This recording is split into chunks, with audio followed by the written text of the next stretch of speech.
अस्सलाम वालेकुम dear student. आज हम T5 of second year biology जो कि चैप्टर 19 पे कंसिस्टेड है उसका सॉल्यूशन डिस्कस करते हैं।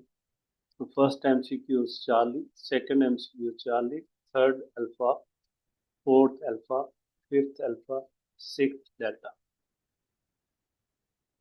फर्स्ट क्वेश्चन था highlight the changes due to the splitting of lateral plate mesoderm in.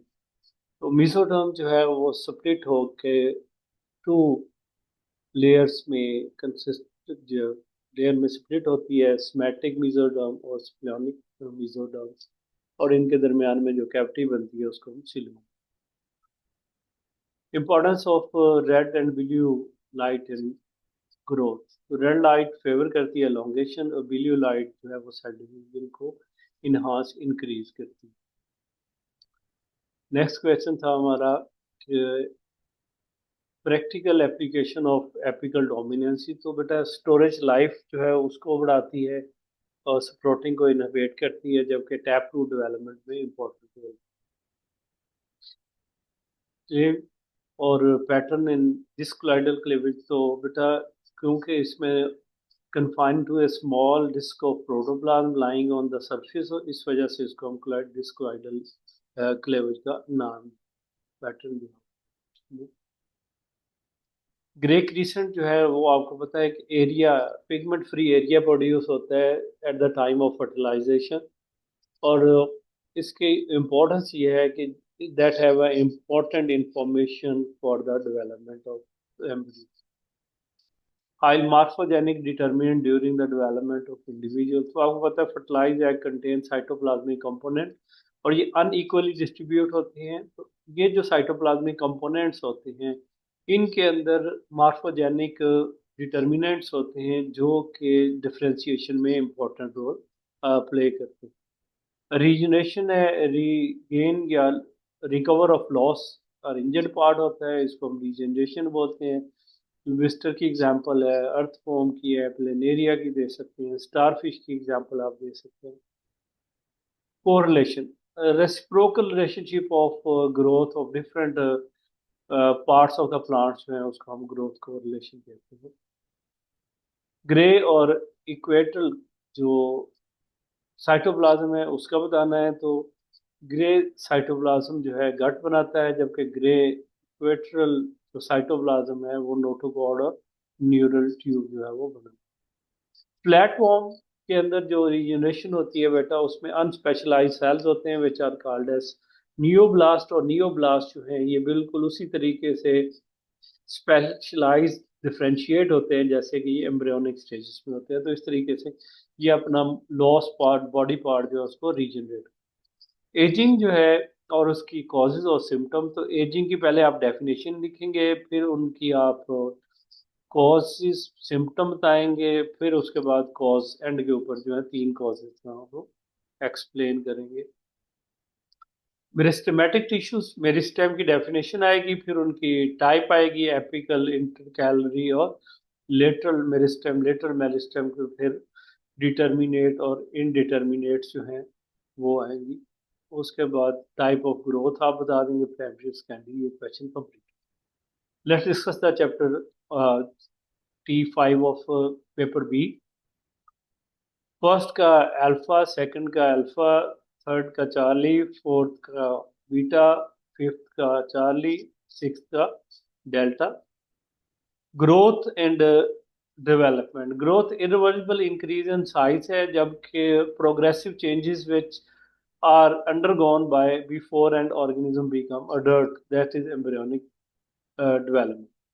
Open growth है। तो pattern of growth in plants में ओपन ग्रोथ कहते हैं क्योंकि ये थ्रू आउट द लाइफ जो है वो ग्रो करता रहता है। तो ये दो पॉइंट्स आपने बताने थे। How many layers mesoderm split. तो टू लेयर्स में स्प्लिट होती है, और उसका सोमैटिक मेसोडर्म और स्प्लियोनिक मेसोडर्म, जबकि उनके दरमियान में जो स्पेस बनती है उसको हम स्लोमिक कैविटी कहते हैं। मेहरूला एरुला जो है ब्लास्टोमियर्स जब क्लोजली पैक्ड राउंडेड मैस बनाते हैं तो उसको, जबकि ब्लास्टुला जो है उसमें ब्लास्टोसील्स बनती हैं which is characterize the presence of segmented cavity या ब्लास्टोसील, तो इसलिए उसको हम ब्लास्टुला कहते हैं। और इसमें डिस्कॉइडल कैप बनती है जिसको हम ब्लास्टोडर्म कहते हैं। एरिया ऑफ पेलोसिडा और area of opaca. Area of pellucida जो है central cells of blastoderm can be separated from yolk under the central cells, a pool of fluid filled area rising the yolk and giving area of transcleant जो है appearance। Area of pellucida है। Area of ओपिका है peripheral reason के ऊपर जो blastoderm का area होता है जो कि अनडिटैच्ड सेल्स पे कंसिस्टेड है, उसको एरिया ऑफ ओपिका कहते हैं। How can ageing be slow?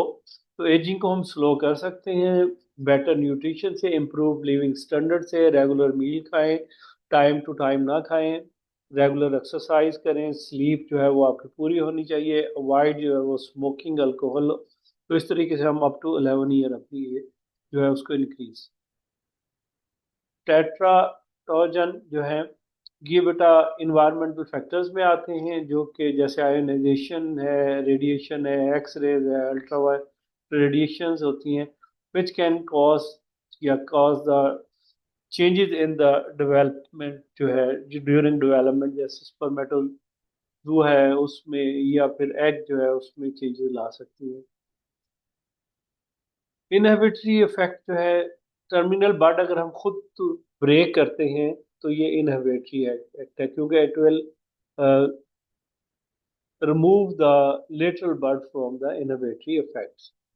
और इसी तरह कंपनसेटरी इफेक्ट क्या है कि जब हम रिमूव कर देते हैं ऑफ एपेक्स तो इस तरीके से लेटरल बड जो है इसको हम कंपनसेटरी इफेक्ट कहते हैं। यानी कि इनहिबिटरी इफेक्ट जो है जब इनहिबिशन हो रही होती है लेटरल जो लेटरल बर्ड्स हैं उसको इनहिबिटरी इफेक्ट, और कंपनसेटरी इफेक्ट में क्योंकि हम अपनी मर्जी से रिमूव कर देते हैं तो उस सूरत में जो इनिशियली टिप होती है जब वो रिमूव हो जाती है तो फिर लेटरल बर्ड जो है वो इनहिबिटरी इफेक्ट से रिमूव हो जाती है, तो उस तरीके से उसको कंपनसेटरी इफेक्ट का नाम देते हैं। एम्ब्रियोनिक इंडक्शन जो है capacity of some cells to work a specific development response को कहा जाता है। ये डेफिनेशन है उसकी।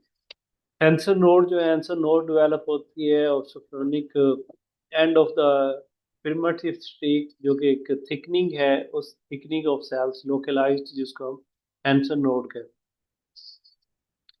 लॉन्ग क्वेश्चन है ग्रोथ और डिफरेंस कंडीशंस ऑफ ग्रोथ। तो permanent and irreversible increase in size जो है वो ग्रोथ कहलाती है, जबकि जो कंडीशंस हैं उसमें दो तरह की है। एक्सटर्नल कंडीशन जिसमें temperature, light, oxygen, carbon dioxide, water और न्यूट्रिशन है, जबकि इंटरनल जो फैक्टर्स होते हैं उसमें हार्मोन और विटामिन शामिल होते हैं। Importance of nucleus on development. Acetabularia की दो स्पीशीज हैं। मेडिटेरियन जो है उसके कैप जो है वो रेगुलर है, जबकि रेनुलेटा में कैप जो होता है इरेगुलर होता है। तो इसका अपने एक्सपेरिमेंट बताना है, उसको डिटेल के साथ और फिर एंड के ऊपर कंक्लूजन लिखना है। तो ये था आज का हमारा T5 की डिस्कशन। इंशाल्लाह नेक्स्ट जो है T6 की डिस्कशन के साथ हाजिर होंगे। अल्लाह हाफिज।